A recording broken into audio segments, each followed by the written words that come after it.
Hi, my name is Dr. Ed Shahady, and we're here in Las Vegas at the Cardiometabolic Risk Summit. And I'm here with two renowned experts in nutrition, Dr. Tim Harlan and Leah Sarris. Got it right. Yeah. And they're both at Tulane.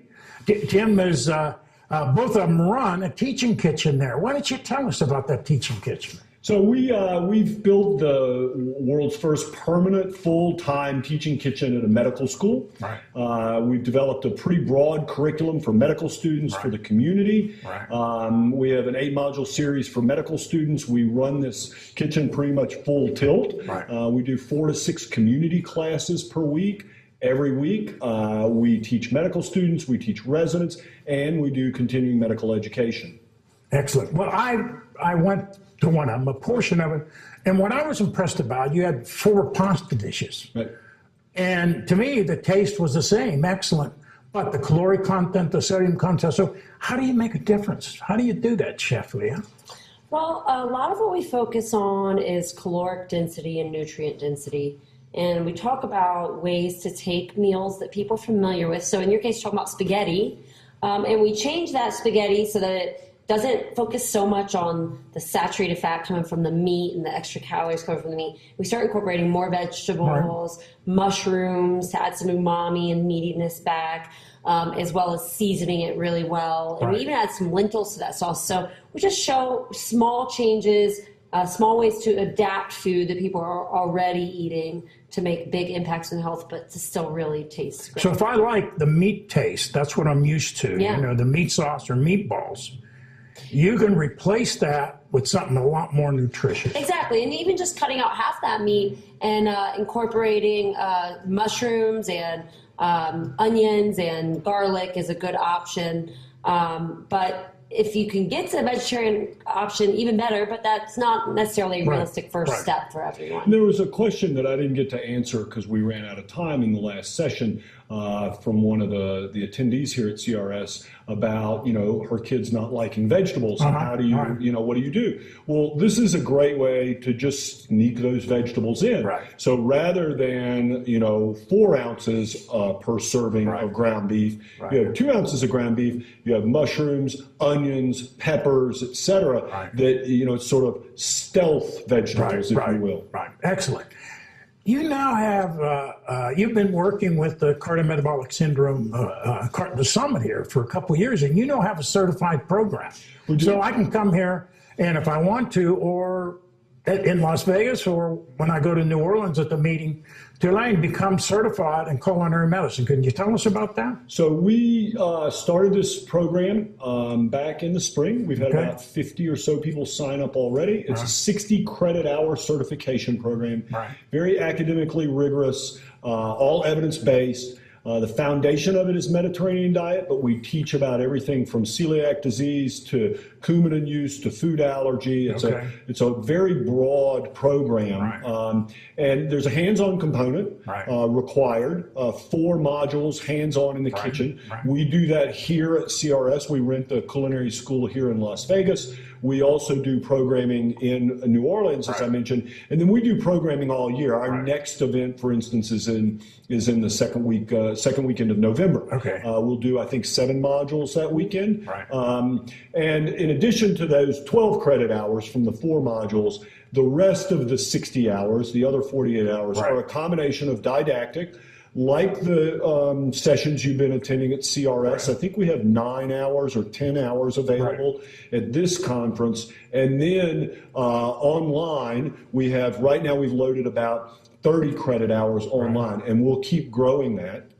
Once the participants get through those credit hours, we have a certification exam, just like you would. I have to actually sit for the ABIM exam on October 26th to recertify for the second time. Same sort of certification exam, 150 questions. So how do you find the physicians that come? Are they excited, want to do it, or the complaint is, I don't have enough time to teach nutrition. So how do you help them get through that? Well, I think a lot of what we talk about is focusing on small changes with their patients. So small, simple messages repeated over and over again. Not trying to change their whole diet. Just really quick, taking quick 24-hour dietary recall. What have they had for breakfast, lunch, and dinner? Taking a few minutes, and you get a really good idea of what their diet is like overall. Right. And then trying to find one area that you feel is important for them to focus on. If they aren't eating breakfast every day, we focus on just trying to get them to eat breakfast. What are they willing to do? What steps are they willing to take? So really just spending, 5 minutes, and I'm sure you can talk more to this. But well, what about me bringing my medical assistant or my nurse with me, let her do the setup, and then let me come in for the final? That seems to be more efficient. Yeah, I think that's we're evolving to that. I think the challenge is, Ed, that in medicine we have, for the last 2 millennia, we have done episodic care and we've done interventionalist care, and we've gotten really great at it. I mean, the practice of medicine. When you stop and think, if you came into the hospital 30 years ago with congestive heart failure, there was an 80% chance you were going out through the back door. And those numbers are now reversed. The challenge that we have now is that there's a lot of lifestyle-related disease due to the easy availability of calorie-dense foods. But we physicians don't have the tools. We've not been taught. We got a lot of stuff in our toolbox. Aspirin, beta blockers, angioplasty, bypass. We've got all these terrific tools, but we don't have those tools that we can have that 3, 4, 5. It doesn't take a lot. 3, 4, 5 minute conversation with our patients about that lifestyle piece, about food, not about macronutrients or calories or weight loss, but about food. And by doing that, and the other thing to remember is the advantage for that is we also do longitudinal care. We see that patient over and over and over. And as Chef Leah said, we don't want to try and solve everything. You don't want to try and solve everything in that first visit. We teach our physicians, we're teaching them the tools that they can use to say, key on breakfast. What are you having for breakfast? What do your snacks look like? And giving them the dialogue, the knowledge base, to be able to talk about food in a substantive way. We know that our patients actually listen to us. A lot of times, we think they don't, but when you look at the research, our patients actually listen to our advice. It may take a year, it may take a month, it may take 6 years, but a lot of, you've had those patients who quit smoking. Every time they come in, you talk to them about smoking, and then one day they come in and they say, oh, I quit smoking. You're like, what? So they do listen to us, but when we know how to walk the walk ourselves and understand this food, then they will listen to us at an even higher rate. And that's what we're trying to accomplish.